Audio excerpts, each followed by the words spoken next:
semuanya, selamat datang di podcast kita pada pagi hari ini. Gue Denny dan teman gue Fienda yang bakal nemenin kalian ngobrol-ngobrol santai tapi penuh makna. Kali ini kita akan membahas topik yang lagi happening nih di kalangan remaja, yaitu fast fashion. Dimana kita sudah mengundang dua narasumber hebat nih, dan kita nggak sendiri nih, dan karena mereka yang akan memberikan ngasih tahu ke kita mengenai topik yang akan kita bahas pada hari ini. Nah, mari kita sapa. Langsung saja kita beri kenalan dengan narasumber kita pada pagi hari ini. Ada Deo dan Salma. Halo Deo, halo Salma. Halo Denny, halo semuanya. Kita masuk ke topik pada pembahasan hari ini. Mungkin kita perkenalan dulu ya dari Salma. Oke, perkenalkan, nama gue Salma Luki dari Prodi Pendidikan Biologi Angkatan 2022 Universitas Lampung. Oke, kemudian Deo. Kalau gue sih, nama gue Deo Febriansa dari Prodi Pendidikan Biologi Angkatan 2022 dari Universitas Lampung. Oke, keduanya ini masih sama-sama mahasiswa di Universitas Lampung yang kita ketahui bahwa remaja pada saat ini nanti berpatah apabila ada di situ. Nah, sebelum masuk ke topik utama, gue mau nanya dulu nih tentang keseharian kalian. Kalau Salma, kesehariannya ngapain sih? Kalau gue sih biasa, gue itu pagi itu gue kampus, terus abis dari kampus gue nongki. Setelah itu ya biasa kayak ngumpul-ngumpul sama teman-teman dan sama keluarga. Nah, kalau dari keseharian lu sendiri, dia mungkin jadi ceritain. Kalau hari ya pagi ngampus, terus nanti balik lagi ke kos ya nugas, gitu aja terus. Di outfit sendiri sangat berbeda nih, Den. Mungkin bisa nggak sih diceritain dari outfit dari Salma sendiri? Jadi kalau untuk outfit gue itu biasanya dari gue nongki, gue kuliah, ya outfit gue kayak gini. Gimana caranya gue itu supaya tetap terlihat stylish dan juga trendy gitu. Tapi kayak dari Salma sendiri, Mungkin kalau dari Dio sendiri bisa dijelasin nggak tentang outfit yang lu pakai? Outfit yang gue pakai sih biasa aja sih menurut gue, yang senyamannya gue, simple gitu. Jadi nggak kayak Salma yang harus trendy gitu. Menurut gue yang penting nyaman aja sih gue pakai. Oke, ternyata emang ada perbedaan ya dari aktivitas dan pakaian yang mereka pakai. Itu dari Salma sendiri, dia selalu mengikuti trennya. Mana dia ada di situ, dia pasti gunakan baju yang stylish dan keren. Jangan dia lebih ke casual aja yang udah dipakai, dan bisa digunakan di manapun dia berada. Oke, sekarang kita masuk ke topik podcast kita pada hari ini, yang mana kita mengangkat topik fast fashion, di mana fast fashion itu merupakan suatu fenomena yang lagi trendy nih akhir-akhir ini. Dari Salma sendiri tahu nggak sih apa itu fast fashion? Wah, kalau gue sih kurang tahu sih emang itu apa fast fashion. Nah, untuk Dewi sendiri gimana? Gue pasti tahu sih fast fashion itu apa, soalnya dari perkembangan beritanya juga gue ngikutin sih dari awal sampai sekarang. Pengetahuan gue sih, fast fashion itu suatu mode dalam berpakaian di mana perusahaan-perusahaan itu akan memproduksi pakaian secara terus-menerus setiap musimnya atau bahkan setiap waktu. Di fast fashion itu ternyata lagi ya sekarang. Untuk fast fashion sendiri nih Deo, kira-kira apa sih penyebabnya? Kenapa kita sekarang berada di zaman yang semuanya serba cepat, semuanya cepat diganti, baik itu model, pakaian dan sebagainya. Kira-kira apa penyebabnya? Jadi penyebab fast fashion itu ya pastinya dari kita inilah yang menyumbang dari peristiwa tersebut. Kita kan sebagai generasi yang sekarang ini pasti pakaiannya juga berganti-ganti kan. Tiap hari pasti mau ganti, setiap ada acara juga pasti mau ganti. Gak mau pakai pakaian yang udah kita pakai sebelumnya.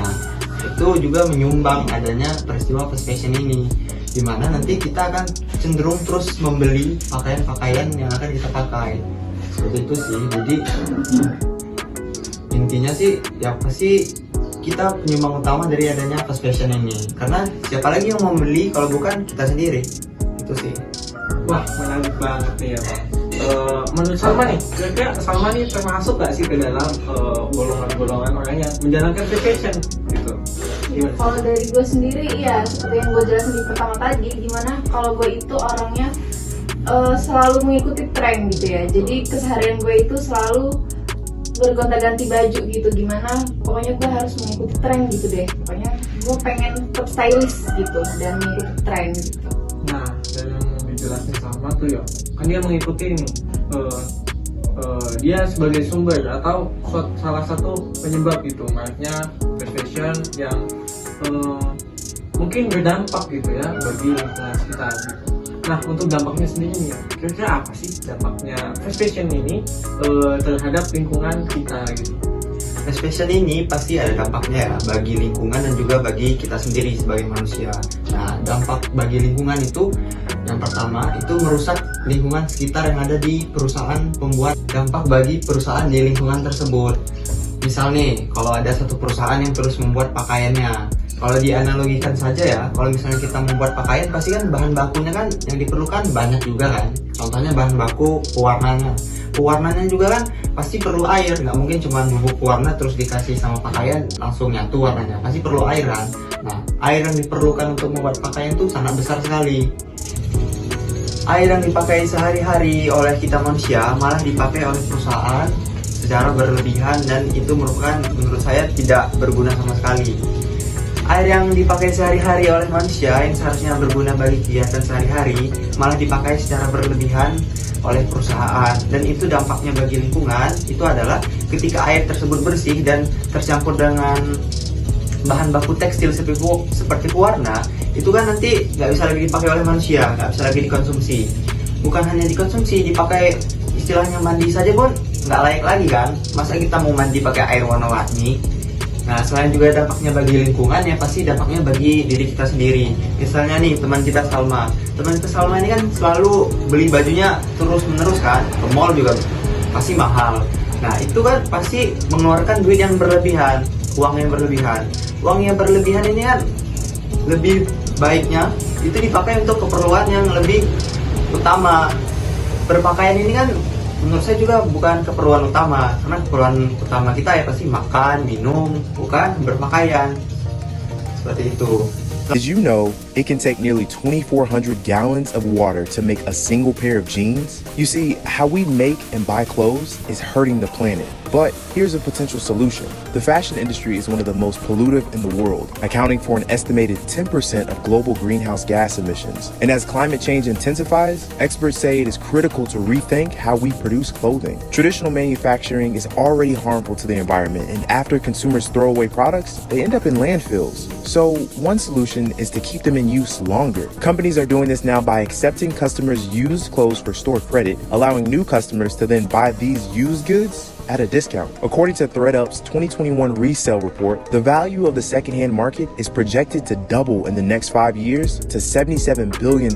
The CEO tells CBS Money Watch over the next 5 years, as younger people gain more purchasing power, it's critical that brands figure this out.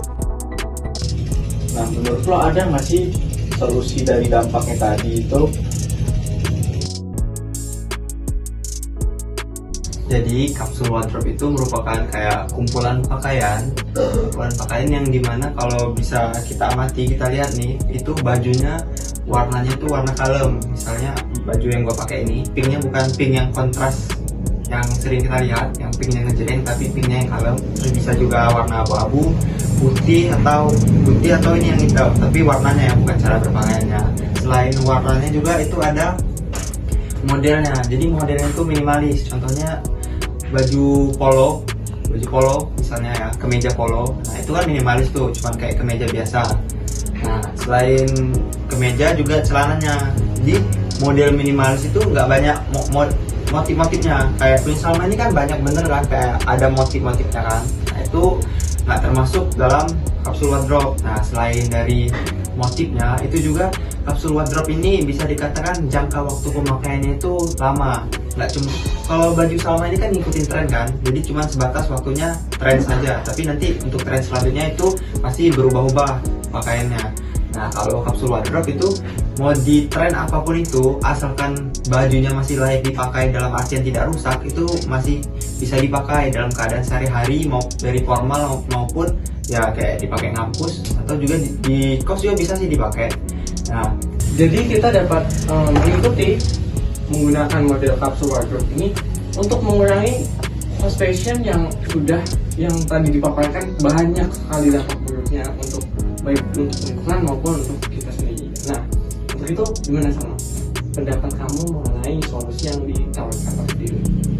Gue shock banget sih dari pemaparan Deo tadi. Ternyata dampaknya sebesar itu ya kepada lingkungan kita. Dan gue juga baru sadar ternyata selama ini tuh gue boros banget. gue terlalu mengikuti tren sampai gue tidak memikirkan dampak buruk untuk lingkungan kita. Oh ya, tapi gimana ya sama baju-baju yang udah gue beli itu kan banyak banget tuh baju-baju tren itu. Jadi gimana nih caranya supaya gue bisa mengikuti kapsul wardrobe ini dengan meminimalisir baju-baju yang ada gitu. Itu nggak? Langsung jawab aja ya, dia orang nakal lu. Jadi kan teman kita ini Salma bajunya udah banyak banget nih kan, tapi bajunya masih bagus-bagus sih. Cuman menurut dia, mungkin menurut remaja sekarang cuman ketinggalan zaman aja. Tapi solusinya dari baju Salma ini mau dikemanain? Ya sebenarnya yang pertama bisa dipakai ulang, misalnya disortir ulang, pilih baju-baju yang relevan sama kapsul wardrobe. Contohnya ini di Androk Salma. Androk Salma ini kan warnanya putih kan, terus motif atau modelnya juga nggak aneh-aneh, ya cuma androk biasa warna putih. Nah ini nanti bisa dipadu-padankan sama atasan yang sesuai atau relevan dengan kapsul wardrobe, tapi bukan atasan yang seperti ini karena ini bukan kapsul wardrobe. Terus juga selain disortir yang mana bisa dipakai ulang lagi untuk kapsul wardrobe, itu nanti juga bisa langsung dijual aja sih di baju-bajunya yang mau dipakai, yang tidak terpakai lagi karena mau beralih ke kapsul fashion. Terima kasih ya Deo atas sarannya, dan mungkin kedepannya gue bakal ngikutin saran-saran dari lu tadi sih. Pasti sih harus diikutin. Oke, bagus banget ya teman-teman. Topik yang kita bahas pada hari ini, dimana fast fashion mengenai pengertian, dampak, bahkan solusinya tadi udah disampaikan oleh teman kita Dio. Dan untuk teman-teman, kita bisa lebih aware lagi terhadap lingkungan dengan mengurangi dampak dari fast fashion ini dengan menerapkan kapsul wardrobe dalam kehidupan kita sehari-hari. Oke, buat teman-teman sekalian, mari kita ubah pola hidup konsumtif kita untuk menerapkan pola hidup yang lebih baik supaya bumi kita selalu terjaga. Terima kasih kepada narasumber hebat kita, Dio dan Salma. Sekian podcast kita pada hari ini, kami tutup dan sampai jumpa.